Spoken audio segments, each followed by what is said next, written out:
ഇന്ന് ഡെപ്റ്റിനെ കുറിച്ച് അല്ലെങ്കിൽ കടത്തെ കുറിച്ചാണ് ഞാൻ സംസാരിക്കുന്നത്. ഒരു കടം എന്ന് പറയുന്നത്, ഒരു ഡെപ്റ്റ് എന്ന് പറയുന്നത്, it is a by product of ego and greed. Ego, നമ്മൾ ആരാണോ എന്നൊരു തോന്നൽ, that is a mental stage. Then greed, അത്യാഗ്രഹം. ആഗ്രഹമാകാം, അത്യാഗ്രഹമാകരുത്. അപ്പൊ ഈ ഈഗോയുടെയും ഈ ഗ്രീഡിന്റെയും ബൈ പ്രൊഡക്റ്റ് ആണ് കടം, അല്ലാതെ ചുമ്മാ ഉണ്ടാകുന്ന ഒന്നല്ല. ഇവിടെ ഇതിന്റെ ഒരു റിഫ്ലക്ഷൻ ആണ്. അപ്പോ അതിന്റെ റിഫ്ലക്ഷൻ, നമുക്ക് കടത്തിന്റെ റിഫ്ലക്ഷൻ എങ്ങനെ നമ്മളിൽ അനുഭവപ്പെടുന്നു? ഒന്ന്, പെട്ടെന്ന് കടക്കാരനാകാം.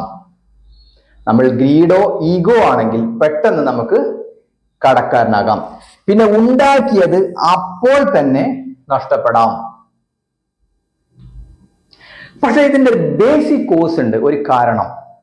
എന്ന് വെച്ചാൽ അതിന്റെ വിത്ത് എന്താണ്? ഈ കടം ഉണ്ടാകുന്ന, ഈ ഈഗോ ക്രിയേറ്റ് ചെയ്യുന്ന, ഈ ഗ്രീഡ് ഉണ്ടാകുന്നതിന്റെ ഒരു വിത്ത് ഉണ്ടാവും. There is N origin. അതെന്താണ് നമുക്ക് നോക്കാം. അത് ബാഡ് എക്സ്പീരിയൻസ് ഇൻ ലൈഫ്. നിങ്ങൾ ശ്രദ്ധിച്ചിട്ടുണ്ടോ? ജീവിതത്തിൽ ഒരുപാട് കഷ്ടപ്പെട്ട ആള് മറ്റു രാജ്യങ്ങളിലോ ബിസിനസ് ചെയ്ത് പോയി കഴിഞ്ഞാൽ അവർ വളരെ സുന്ദരമായ വീടുകളും എല്ലാം, ഒരു വരുമാനമില്ലാതെ അവർ വീട്ടിലോട്ട് പോകും. കാരണം ഇതാണ്, they have to show they having a bad experience. രണ്ടാമത്, torture from the friends and relatives. കാശില്ല എന്ന് പറയുന്നത് ഒരു കുറ്റമല്ല, പക്ഷെ കാശ് ഉണ്ടാക്കാൻ ശ്രമിക്കാതിരിക്കുക എന്ന് പറയുന്നത് ഒരു കുറ്റമാണ്. പഠിച്ചില്ല എന്നുള്ളത് ഒരു കുറ്റമല്ല, പക്ഷെ പഠിക്കാനുള്ള താല്പര്യം കാണിക്കുന്നില്ല എന്ന് പറയുന്നത് ഒരു കുറ്റമാണ്. അപ്പോ ജീവിതത്തിൽ ഡെപ്റ്റ് ഇല്ലാത്ത രൂപത്തിൽ പ്രാക്ടീസ് തുടങ്ങാം.